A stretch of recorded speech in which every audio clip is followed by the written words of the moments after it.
કરોડો રૂપિયાની ચોરીનો પર્દાફાશ. ગોધરામાં હાહાકાર મચાવતી પરપ્રાંતીય ટોળકીના 3 સભ્યોને એલસીબી પોલીસે ઝડપી પાડ્યા.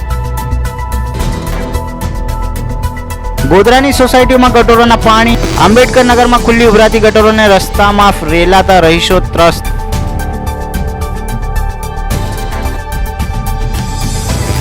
છ વર્ષમાં ગુજરાતના 10 જિલ્લામાં 32 ઘરફોડ કરી 1.50 કરોડની ચોરી કરનાર ધારની ખૂંખાર ટોળકીના 3 ઝડપાયા.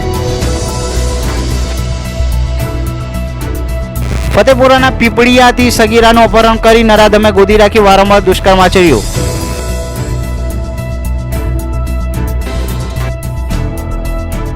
દાહોદના સાંસદે 3 ટ્રેનોમાં એસી કોચ વધારવા માંગ કરી. કોરોના બાદ ઘણી ટ્રેનોનું દાહોદમાં સ્ટોપેજ નથી મળ્યું.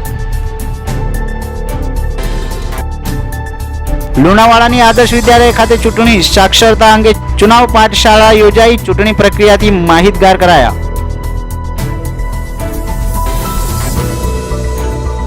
દાહોદમાં કોરોના કાળમાં બંધ થયેલી વધુ 2 ટ્રેનોને પુનઃ શરૂ કરવા રેલવે તંત્રની લીલી ઝંડી.